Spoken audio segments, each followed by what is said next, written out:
अस्सलाम वालेकुम जी। इस टाइम हम मौजूद हैं तहसील चूनिया की एक बकर मंडी इलाहाबाद ठीक मोड़ में। यहाँ पे आप देख सकते हैं कि काफ़ी ज़्यादा लोग ख़रीदारी करने के लिए आए हुए हैं। ये बकर मंडी है, यहाँ पे लोगों का आने का मकसद है कि हम ईद के लिए, कुर्बानी के लिए बकरे ख़रीद के लेके आएँ। लेकिन लोगों के काफ़ी ज़्यादा तहफ़्फ़ुज़ात भी हैं। उनका कहना ये है कि यहाँ पे रेट्स बहुत ज़्यादा हैं जी। तो हमारे साथ कुछ लोग मौजूद हैं, इनसे हम पूछते हैं कि इनका क्या तजुर्बा रहा इस दफ़ा कुर्बानी करते हुए। अस्सलाम वालेकुम भाई। वालेकुम सलाम। ਤੁਸੀਂ ਅੱਜ ਤੇ ਕੁਰਬਾਨੀ ਲੈਣ ਵਾਸਤੇ ਆਏ जी ਹੋ भाई जान ਤੇ ਕੀ ਵੇਖ ਰਹੇ ਹੋਗਾ ਬੱਕਰਿਆਂ ਦਾ ਕੀ ਰੇਟ ਛੇੜ ਹੈਗਾ? ਵੇਖ ਰਹੇ ਆ ਜੀ ਬੱਕਰੇ ਜਿਹੜੇ ਨਾ ਜਿਹੜੇ ਪਸੰਦ ਆਉਂਦੇ ਨੇ ਵਪਾਰੀ ਬਹੁਤ ਮੁੱਲ ਮੰਗਦਾ ਹੈ। ਅੱਗੋਂ ਖਰੀਦਦਾਰ ਜਿਹੜਾ ਕਹਿੰਦਾ ਜੀ ਸਾਨੂੰ ਸਸਤਾ ਬਣੇ, ਵੇਚਣ ਵਾਲਾ ਕਹਿੰਦਾ ਸਾਡਾ ਮਹਿੰਗਾ ਵਿਕੇ। ਤੇ ਕੀ ਖਿਆਲ ਹੈ ਕਿ ਆਵਾਮ ਨੂੰ ਮੰਡੀ ਜਿਹੜੀ ਕਾਫੀ ਤੇਜ਼ੀ 'ਚ ਨਜ਼ਰ ਆ ਰਹੀ ਹੈ? ਤੇਜ਼ੀ ਦੀ ਨਜ਼ਰ ਆ ਰਹੀ, ਜਿਹੜੇ ਕਹਿੰਦੇ ਨੇ ਤਬਦੀਲੀ ਆ ਰਹੀ ਹੈ, ਤਬਦੀਲੀ ਆ ਰਹੀ ਹੈ। ਜਿਹੜੀ ਚੀਜ਼ 20,000 ਦੀ ਹੁੰਦਾ 25,000 ਰੁਪਏ ਮੰਗਦੇ ਨੇ ਜੀ, ਤਬਦੀਲੀ ਆ ਗਈ ਜੀ। तो फिर तब्दीली आ रही है। ये ईद का हुण मौका है ना, तो शायद हमारे साथ एक बच्चा भी मौजूद है, इनसे हम पूछेंगे कि ये यहाँ पे क्या लेने हैं। अस्सलाम वालेकुम बेटा। वालेकुम सलाम। क्या हाल है बेटा? मैं ठीक हूँ। आपका नाम क्या है? मेरा नाम राजा अब्दुर्रहमान है। राजा भाई, आप यहाँ पे क्या लेने आए हैं? हम बकरा लेने आए हैं, तो ये लोग पैसे बड़े मांग रहे हैं, इसलिए हमारे पास पैसे कम है, तो ये कहते हैं तब्दीली आ गई है, तब्दीली आ गई है। किसी का नाम नवाज शरीफ है, किसी का नाम इमरान खान है। अच्छा जी, यहाँ पे हमारे साथ जो बकरों का मालिक है, इनसे पूछते हैं कि इनकी क्या रिक्वायरमेंट्स हैं अपने ख़रीदारों के लिए। अस्सलाम वालेकुम। वालेकुम सलाम भाईजान। पूरा साल तो इन्होंने पट्ठे पाईदे ने, इन्होंने दाने भी पाईदे ने, पट्ठे पा रहे हैं। अगों पट्ठियां का भी रेट बड़ा, अगों घ्यो का भी रेट बड़ा, तो इस वजह तो मेहनत करी दी ते माल का मुੱਲ मंगीदा। ਤੇ ਤੁਹਾਡੇ ਕੋਲ ਆ ਜਿਹੜਾ ਬੱਕਰਾ ਖੜਾ ਹੈਗਾ ਹੈ, ਤਾਂ ਇਹਦਾ ਕੀ ਰੇਟ ਤੁਸੀਂ ਮੰਗ ਰਹੇ ਹੋ? ਇਹਦਾ 75,000, ਤੇ ਆ ਜਿਹੜਾ ਅੱਗੇ ਖੜਾ ਹੈਗਾ ਇਹਨਾਂ ਦਾ ਕੀ ਰੇਟ ਹੈ? ਇਹਦਾ 65,000, ਇਹਦਾ 65,000। ਤੇ ਆਵਾਮ ਜਿਹੜੀ ਤੁਹਾਡੇ ਕੋਲ ਆ ਰਹੀ ਹੈ ਉਹ ਕਿੰਨੇ ਰੇਟ ਲਾ ਰਹੀ ਹੈ? ਇਹਦਾ ਕੋਈ 20,000 ਲਾ ਰਿਹਾ, ਕੋਈ 25,000 ਲਾ ਰਿਹਾ, ਕੋਈ 30,000 ला रहा।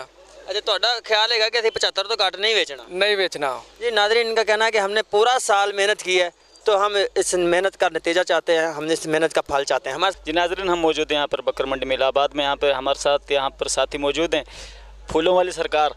इनसे हम पूछते हैं कि यहाँ पे जो बकरे ख़रीदने के लिए यहाँ पे आ रहे हैं, उनका जो ये सामान है, ये आपको ये फ़रोख्त हो रहा है? जे बेचन लैन दे तो फरोख्त हो, जे ना लैन दे तो किधर फरोख्त होना। वो महंगा ही बड़ा, मुੱਲ ही बड़ा मंगदे ने, तो गाहक चला जाता। किन्ने को फुल तुसां फिर बेच लेन सुबह? फुल्ला बेच लिया 1500 1600 ਦੇ ਸਵੇਰ ਦੇ ਆਏ। ਤੇ ਅੱਗੇ ਪਿੱਛੇ ਕਿੰਨੀ ਕੁ ਦਿਹਾੜੀ ਲੱਗ ਜਾਂਦੀ ਹੈ ਤੁਹਾਡੀ? ਅੱਗੇ ਪਿੱਛੇ ਕੀ ਅੱਜ 3 ਦਿਨ ਹੋ ਗਏ ਨੇ, ਕੱਲ 700 ਵਟ ਕੇ ਲਗੇ, ਅੱਜ 1500 ਵਟਿਆ ਬਸ। ਇਹ ਜਿਹੜੇ ਤੁਹਾਡੇ ਗਲ 'ਚ ਫੁੱਲ ਫਲ ਲੱਗੇ ਨੇ, ਇਹ ਸਾਰੇ ਵਿਕ ਜਾਣੇ ਨੇ ਤੱਕ? ਮੈਂ ਦੇ ਵਿਕ ਜਾਂਦੇ, ਜੇ ਨਾ ਵਿਕੇ ਤਾਂ ਟੰਗਾਂ ਦੇ ਘਰ ਤਾਂ ਹੈਗੇ। जी नाज़रीन, हम इलाहाबाद में मौजूद हैं बकरा मंडी में, तो हम इनसे पूछते हैं कि ये भाई जो मालिक हैं बकरों के, तो इनसे पूछते हैं क्या आज का रेट चल रहा है। अस्सलाम वालेकुम जी। वालेकुम सलाम जी।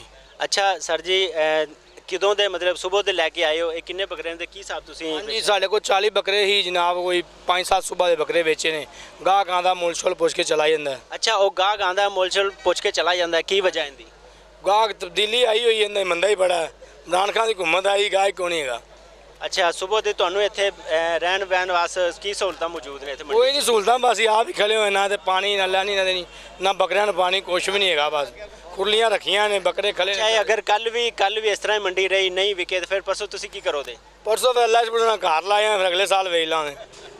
ਅਗਲੇ ਸਾਲ ਵੇਚ ਹਾਂਜੀ। ਹੁਣ ਤੁਹਾਡਾ ਕੀ ਜ਼ਿਆਦਾ ਤੁਹਾਡਾ ਕੀ ਮਤਲਬ ਕਿ ਤੁਹਾਡੇ ਤੇ ਗਾਹਕ ਦੇ ਦਰਮਿਆਨ 'ਚ ਕਿੰਨਾ ਮਤਲਬ ਪੈਸਿਆਂ ਦਾ ਫਰਕ ਆਉਂਦਾ? ਗਾਹਕ ਫਰਕ ਹੈ, 50,000 ਮੰਗਣਾ, ਗਾਹਕ 25,000 ਰੁਪਇਆ ਲਾਉਣਾ। ਨਹੀਂ, ਤੁਸੀਂ 50,000 ਦੀ ਜਿਹੜੀ ਚੀਜ਼ ਉਹ 50 ਮੰਗੋਦੇ ਤਾਂ ਗਾਹਕ ਸਾਡੇ ਬੱਕਰੇ 50-55,000 ਵਾਲੇ ਨੇ, ਅਸੀਂ ਅਗਲਾ ਕੋ ਮੁੱਲ ਜ਼ਿਆਦਾ ਮੰਗੀਦਾ।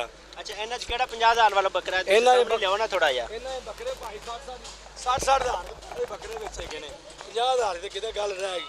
60 ਕਿਲੋ 70 ਮਾਸ਼ਾਅੱਲਾ ਬੱਕਰਾ ਅੱਛਾ ਹੈ। 70 ਕਿਲੋ ਗੋਸ਼ਤ ਇਹਨਾਂ ਬੱਕਰਿਆਂ ਵਿੱਚ ਜੀ। ਹਾਂਜੀ। ਅੱਛਾ, ਇਹਦਾ ਤੁਸੀਂ ਕੀ ਰੇਟ ਮੰਗਿਆ? ਇਹਦਾ ਜਨਾਬ ਅਸੀਂ 60,000 ਰੁਪਇਆ ਮੰਗਿਆ। 60,000 ਮੰਗਿਆ ਹਾਂਜੀ। ਤੇ ਗਾਹਕ ਦਾ ਕੀ ਰੇਟ ਹੈ? ਗਾਹਕ ਦਾ ਰੇਟ ਹੈਗਾ ਕੋਈ 35 ਲਾ ਜਾਂਦਾ, ਕੋਈ 30 ਲਾ ਜਾਂਦਾ। ਇਹਦੇ ਮੂੰਹ ਤੇ ਤੁਸੀਂ ਉਹਨੂੰ 40 ਦੇ ਦਿਓ। ਐਵੇਂ 40 ਦੇ ਦੀ, ਅਸੀਂ 40 ਦਾ ਆਪ ਨਹੀਂ ਲਿਆ ਹੋਇਆ। ਇਹ ਸਾਲ ਸਾਂਭਿਆ, ਸਾਡੇ ਤਾਂ ਪੈਸੇ ਨਹੀਂ ਪੂਰੇ ਕਰਦਾ। ਅੱਛਾ, ਸਾਲ ਸਾਹਮਣੇ ਤੁਹਾਨੂੰ ਕੀ ਪਤਾ ਕਿ 60,000 ਦਾ ਹੋ ਗਿਆ ਹੈ? ਇਹ ਹੈਗਾ ਹੀ 60,000 ਦਾ। 1000 ਰੁਪਏ ਕਿਲੋ ਕੋਈ, ਪਿਛਲੇ ਸਾਲ 1000 ਰੁਪਏ ਕਿਲੋ ਕੋਈ ਕਸਾਈ ਵੇਚਦੇ ਨੇ। ਪਿਛਲੇ ਸਾਲ ਤੇ ਇਸ ਦਫਾ ਮੰਡੀ 'ਚ ਕੀ ਫਰਕ ਆਇਆ ਤੁਹਾਨੂੰ? ਫਰਕ ਇਹੋ, ਪਿਛਲੇ ਸਾਲ ਵੀ ਮੰਦਾ ਸੀ, ਇਸ ਸਾਲ ਹੀ ਮੰਦਾ ਸੀ। ਤੇ ਤਬਦੀਲੀ ਨਜ਼ਰ ਨਹੀਂ ਆ ਰਹੀ? ਕੁਛ ਤਬਦੀਲੀ ਹਲੇ ਆਏ नहीं, बस हले घूमत बने की बनना। उधर रोज रोक सको तो रोक लो, तब्दीली आई रही। जी नाज़रीन, यहाँ पे हमारे भाई बता रहे थे कि पिछली दफ़ा भी यही रेट था और इस दफ़ा भी यही रेट है। कोई